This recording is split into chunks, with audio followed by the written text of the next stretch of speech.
Good morning. Today is Tuesday, September the 15th. Today, yes, if you are been reading along with me, I hope that you enjoyed the Steve Martin video. Steve Martin, who is still, Steve Martin, who's still alive, is a great comic of the era of the 70s, and he's still alive, and he comic actor. But yeah, very talented, a great banjo player. Yeah, I mean, and he never was a member of the Saturday Night Live cast, but he has been on the show several times, so much so that, particularly in the early days, he was associated with the original cast, which, of course, he was not. And you say, well, Mr. Horton, why are you spending so much time talking about Steve Martin? Because comedy is art. I mean, comedy is an art form. And so, I mean, not everybody can be funny. That is painfully obvious sometimes, even in my case. But anyway, so today we are going to talk about, continue our discussion about Egyptian contributions. Notice once again that these are notes, and it comes from your study guide, which let's take a minute to pull up. Notice there, Roman numeral 4. So, like it says there, when most think of the ancient world, subject of art, arguably the world's oldest civilizations enters the mix. I think we've seen, it says located on the map, I think we've seen where Egypt is in the northeast corner of Africa, the last country you cross before going into Asia. And there is a debate going on among historians as to whether or not Egyptian civilization is the oldest civilization or the Chinese civilization is the oldest civilization on the planet. Civilization, where people live in permanent dwellings and have a set of customs, a set language, oftentimes a religion, But anyway, so yes, Egypt was the land of the Nile, as we already talked about. The Nile River, the only major river in the world that flows north, and it provided the Egyptians. Teachers, we are now dismissing second period and heading to third. It provided the Egyptians with both their life and their misery. And we'll talk about the misery in a minute. But yeah, obviously their life, because the Nile River runs through the world's largest sandbox, the Sahara Desert. The Great Sahara, the world's largest desert. And in the middle of this world's largest desert, you have this narrow band of water. And for about 5 miles on each side of the river, you have green, provided by, of course, the waters of the Nile. So, we've already talked about the pyramids ad infinitum, how they were built. Hopefully you have an understanding of that, carving stone from limestone quarries right next to the pyramids, how they were hauled up, building a ramp and that kind of thing. And the marvels of the pyramid, that on each side of the pyramid, it was equidistant to an inch. That the corners of the Grand Pyramids pointed in the compass directions of north, south, east, and west. That when the pyramid was new, covered in white alabaster, a smooth surface, it could be seen for 100 miles away, right before dawn and right after sunset.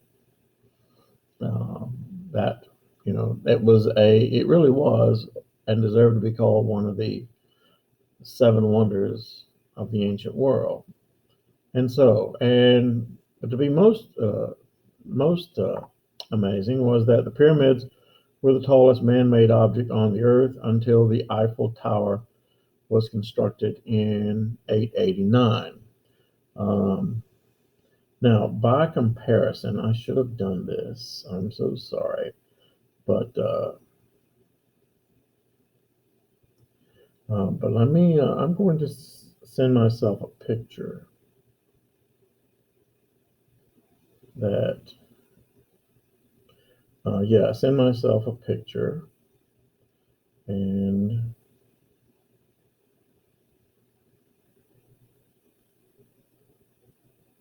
yes.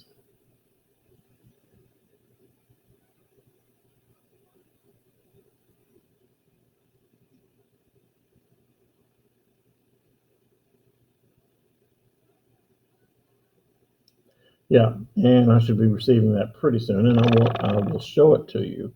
The picture I took Saturday. Yeah, Saturday. Saturday, my wife and I wanted to get out of the house, and so we ventured up to. Well, actually, I wanted to go up to the Snake Mound, the Serpent Mound in Ohio. And so in my phone, in my MapQuest app, I wrote in Snake Mound, Ohio.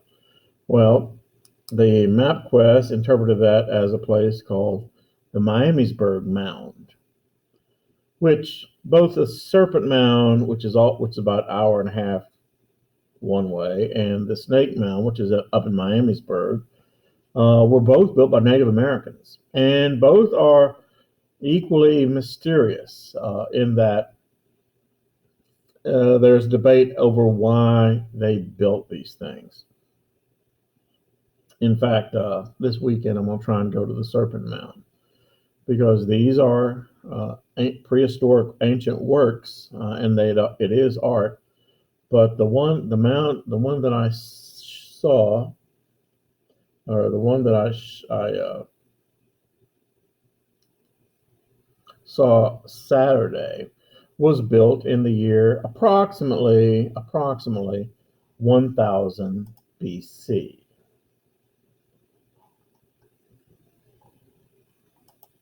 I keep looking for something.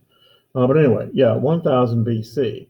And I'll show you a picture of it. And this mound, which, by the way, I climbed, and while it wasn't 500 feet tall, trust me, it was tall, and it was built entirely of earth. And it's one of several prehistoric mounds in the state of Ohio. But yeah, I wanted you to compare that with the Grand Pyramid of Cheops, which had been built about 4,000 years ago, 5,000 years ago. Yeah, it was built in 3000 BC. The point of the matter is, the ancient Egyptians were light years ahead of the Native Americans who lived in North America for the longest time. As it says there, the pyramids were the tallest man-made object on the earth until the Eiffel Tower was constructed in 1889. The Egyptians were what you call polytheistic. That means they worshipped many gods, but as you heard on several of the films, one of the primary gods was Ra, the god of the sun, or often pronounced Ray, which is also the central character of the last 3 Star Wars films. And if you think that's not a coincidence, or you think that is a coincidence, I think you're wrong. Okay. Akhenaten, name of a pharaoh, and his wife Nefertiti, and promoted the worship of one god, Akhenaten, yes. Tutankhamun, that's King Tut, yeah. That's the name of that, the boy king who was buried in all that finery. And the situation was, though, many of the pyramids, since the pharaohs had so many of their personal possessions, including gold and precious stones, buried with them, it was very common for the grave sites to be robbed in later years. and I don't mean robbed by archaeologists, I mean robbed by people who want to make money. By the same token, the alabaster, the fine alabaster, the beautiful alabaster that covered the outside of the pyramid, oftentimes it would be scavenged for people to make their own buildings, which basically, unfortunately, is the same thing that happened in Europe to the great castles.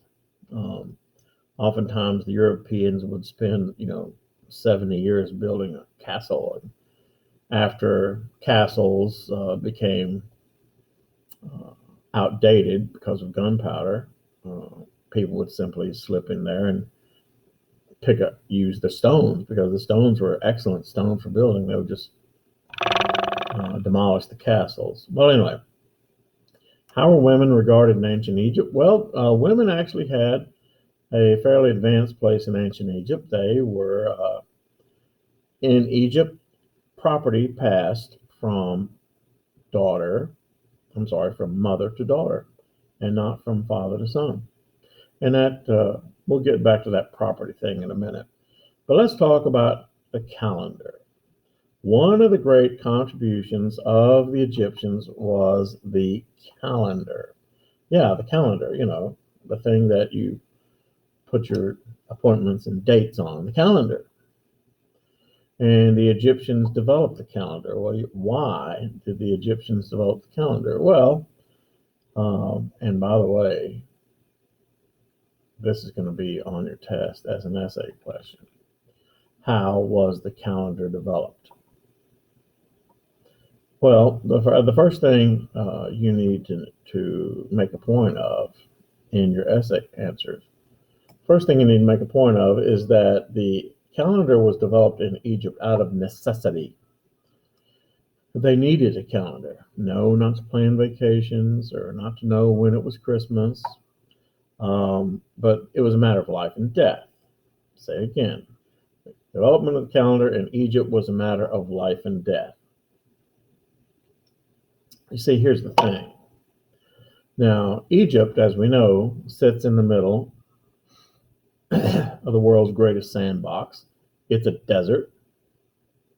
I think in Egypt, they average less than 10 inches rainfall per year. By comparison, we get between 40 and 50 inches of rainfall per year. Maritime climates get up around 70 inches rainfall per year. Point of the matter is, it's a dry place. However, remember I mentioned earlier before that the Nile was the source of life, but also the source of misery for Egyptians. Well, once a year, the Nile River would flood. Yeah, it would just flood. And unlike here, as you've been watching the weather, I mean, the southern coast, Texas, Louisiana, Mississippi, those places have just been hammered by these hurricanes that dump 10 inches of rain at a time, and flooding has been a real problem. Well, in Egypt, it wasn't like that. In Egypt, one day, everything would be fine. And the next day, the river would overflow its bank and just flood without warning. And see, that created for the Egyptians a problem, because you needed to plant your crops in relative close proximity to the river, because the flood was both a blessing and a curse. It was a curse in that, of course, it's a flood, and anything in front of a flood gets washed away. But it was also a blessing, because when the floods came, the floods brought silt. And in that silt was fish poop, alligator poop, and hippo poop, which are very nutritious to growing plants. I mean, it was a natural fertilizer. And but if you have your crops in the ground and Old Man River decides to flood, then your crops are going to be headed out to the Mediterranean, and you don't have anything to eat. And you have to remember that this is ancient Egypt.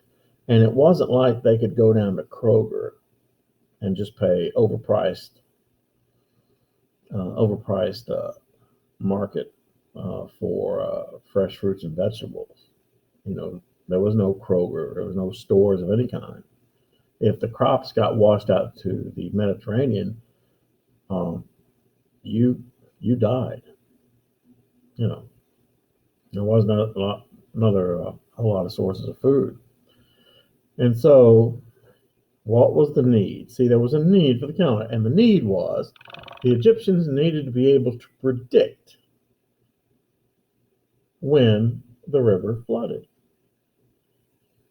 so that they could plant their crops and then get their crops out of the ground and get out of harm's way. Because once again, there was no sign that the river was going to flood. They didn't have these giant rainstorms or hurricanes like we do. The river one day just overflowed its bank and washed everything. And so they needed to figure out how to predict when the flood was coming. Because the flood traveled faster than any messenger could. And so, at some point in time, somebody, and the Egyptians, one of their hobbies, one of their pursuits, one of their intellectual pursuits, mankind has long looked to the stars and tried to make guesses about the relationship between the heavens and life on earth and things like that. But somebody noticed that every year, and of course I didn't know what a year was back then, but always before the flood season, there would appear in the sky a star that hadn't been there before. And the star still appears, by the way. It's a very common star. The name of the star is Cirrus, like that radio service you pay for, Cirrus. Of course, the more common name that we have for that same star is the dog star. Yeah, it's called the dog star.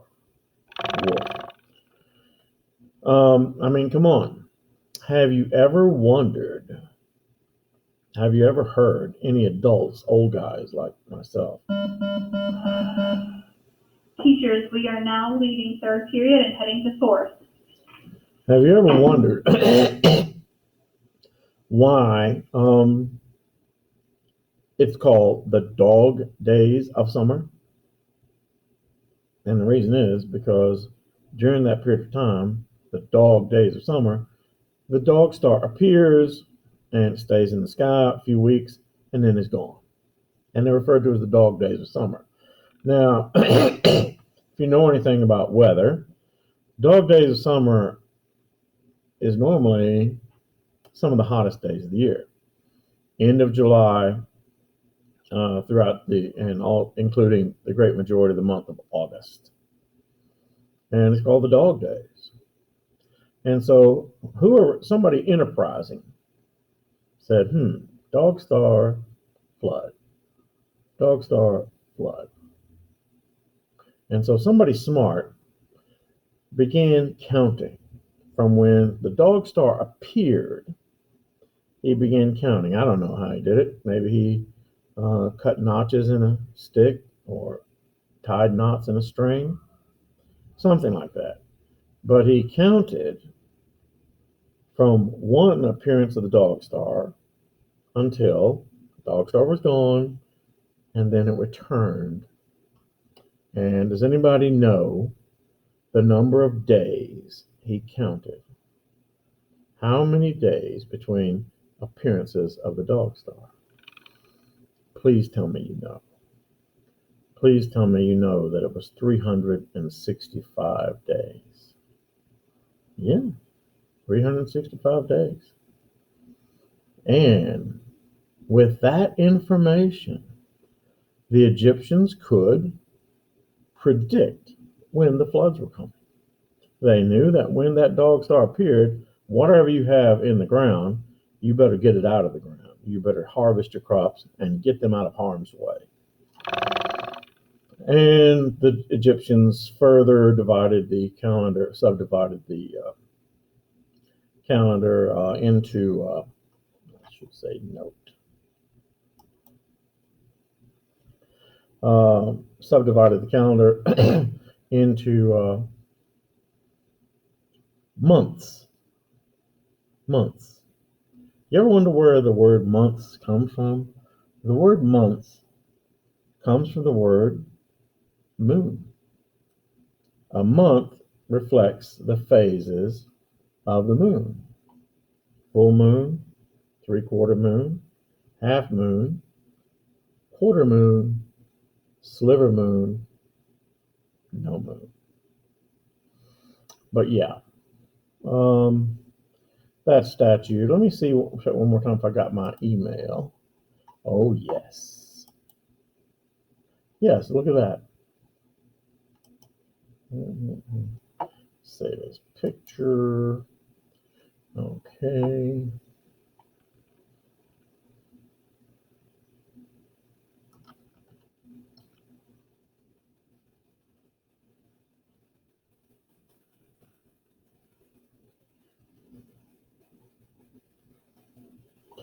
Okay, let's see.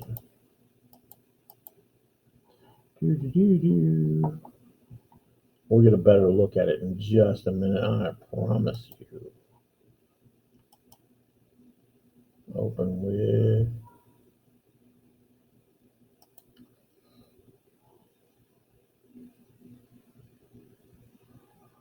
Yes, that's the mound that was built by Native Americans 1000 BC. Not quite the pyramids. And see, I just wanted you to compare the two. The mound built by Native Americans in around the year 1000 BC to the ancient Egyptians who built the Grand Pyramid of Cheops, a structure that was the tallest man-made object on Earth up until 1887. Now, my wife and I climbed that, and yeah, trust me, it was quite a hike for. I am 64. Get off me. But yeah, it's quite a hike, and by far, this mound was the tallest structure. I mean, it gave you a commanding view of all the surrounding areas, and that might have been one of the reasons for constructing it. I mean, it's just an earthen mound. Another was they did an excavation in there. They did find bones here and there, but yeah. So today, yeah, I think that'll do us for today. We'll pick up tomorrow with talking about the Phoenicians. No, actually, we're going to talk tomorrow. We're going to talk about land surveying. Yeah, land surveying. And so I will see you until then. In the meantime, walk like an Egyptian. Yes.